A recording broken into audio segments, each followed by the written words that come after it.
Hello and welcome to my YouTube channel try to be student.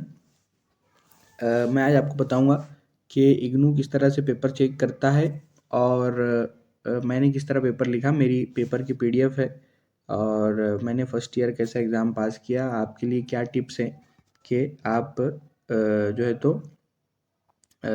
MA first year अच्छे से MA first year और second year अच्छे number से पास कर सकते। सबसे पहले ये देखिए मेरी मार्कशीट। हालांकि एम पी एस 2 में और 4 में मेरे इतने अच्छे नंबर नहीं हैं, लेकिन फिर भी decent number M P S first और एम पी एस 3 में आए हैं मेरे नंबर।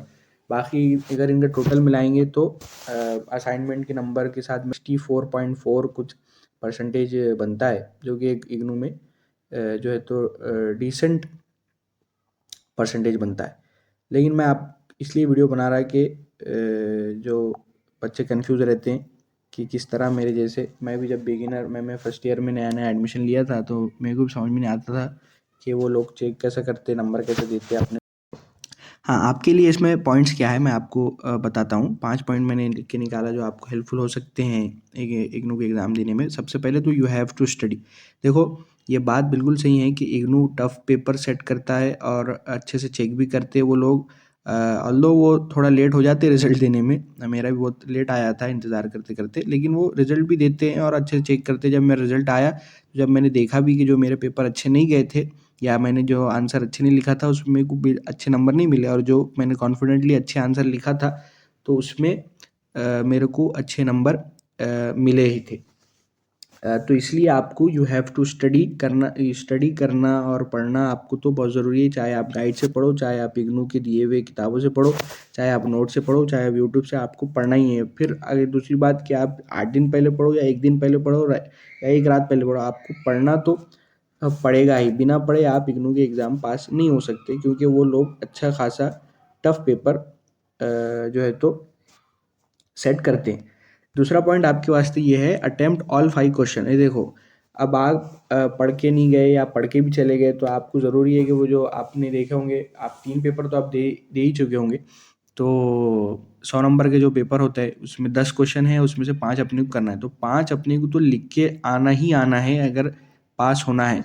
आपको अगर आंसर नहीं भी आ रहा तो आप रिलेटेड, जो तीसरा पॉइंट मैंने इसलिए लिखा कि अकॉर्डिंग टू द टॉपिक, अगर आपको उसमें आइडिया नहीं है कि क्वेश्चन में क्या पूछा है, लेकिन आपको सब डेमोक्रेसी उसमें वर्ड दिख रहा है, या फेडरेशन उसमें वर्ड दिख रहा, या पार्लियामेंट्री सिस्टम उसमें कोई वर्ड दिख रहा, या इंटरनेशनल रिलेशन कुछ वर्ड दिख रहा, अपना पहचाना वर्ड दिख रहा, तो उस पर तो भी आप कम से कम 3 से 4 पेज तो लिख के आना ही आना। तो इसलिए ये चौथा पॉइंट तो ज़रूरी हो जाता है, जो राइटिंग स्पीड है।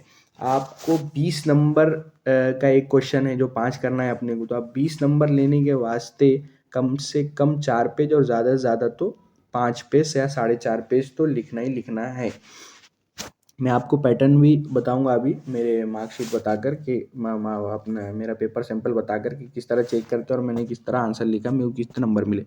Assignment should be very good, जो है तो 5वां पॉइंट है। अब देखो, मेरे थ्योरी में इतने अच्छे नंबर ये 2 सब्जेक्ट में आए नहीं, M P S 2 M P S 4 में, लेकिन मेरे को असाइनमेंट में अच्छे नंबर मिले, जिसकी वजह से मेरा एक फर्स्ट क्लास परसेंटेज बन गया। तो आप वैसे ही कर सकते हैं। मेरे को highest number M P S 1 में मिले, तो मैं आपको एम पी एस 1 की मेरी पेपर शीट दिखाता हूँ। ये देखो, सवाल क्या है, critically examine the John Rawls theory of justice.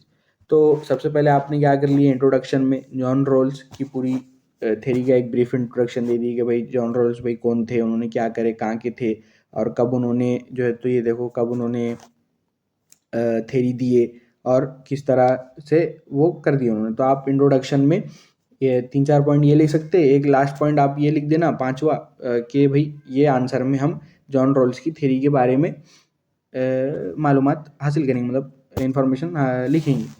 तो अब देखो, ये जो आंसर है, मेरे को सबसे ज़्यादा नंबर इसमें मिले 14 नंबर। 14 नंबर से बढ़ के मेरे को कोई भी पाँचों में से और आंसर में से नंबर नहीं मिले, 14 इसमें मिले। अब इसमें मैं ज़रा पढ़ के भी गया हुआ था ये, तो इसलिए मेरे को इसमें चार्ट वार्ट भी बनाना आ गया, डायग्राम बनाना आ गया, इसलिए मेरे ख्याल से 14 नंबर। बाकी में मेरे को 13 और एक में 10 नंबर भी मिले हुए हैं। अब सवाल असल पहले क्या था कि critically examine the John Rawls theory of justice, तो सबसे आपने 2-2.5 पेज में जॉन रॉल्स की थ्योरी बता दी है, और लास्ट के 1-2.5 पेज 1.5-2 पेज में क्या क्रिटिक्स है जो असल सवाल का जवाब है वो आपने उसमें बता दिए, और लास्ट में 3-4 लाइन का कंक्लूजन हो गया। तो इस तरह आपका आंसर मुकम्मल हो गया। तो यहाँ देखो मेरे को 14 नंबर 20 में से मिले, मेरे को 14 में से ज़्यादा नहीं मिले। मैं समझता हूँ कि अगर आपकी राइटिंग और थोड़ी सी अच्छी है, मेरी राइटिंग फिर भी समझ में आ जा रही है, लेकिन अगर आपकी राइटिंग और ज़्यादा अच्छी है तो आपको नंबर 14 में से, यानी मतलब 14 से ज़्यादा 16 या 17 आराम से नंबर मिल सकते हैं। अब ये देखो दूसरा आंसर मेरा, देखो ये पहला आंसर था, इसमें मेरे को 13 नंबर मिले। हालांकि लिखा मैंने इसमें भी 4 पेज आराम से, लेकिन जो है तो नंबर मेरे को इसमें 13 मिले हुए। तो इससे आपको समझ में आएगा कि पेज भरने से मतलब नहीं है, कंटेंट उसमें जो आप लिखते हैं कि वो ज़रूरी है। आपको इसमें समझ में आ जाएगा कि चार्ट वार्ट वगैरह बनाया आपने, और अगर अच्छी राइटिंग में लिखे वगैरह, तो आपको 16 से 17 नंबर आराम से मिल सकते हैं।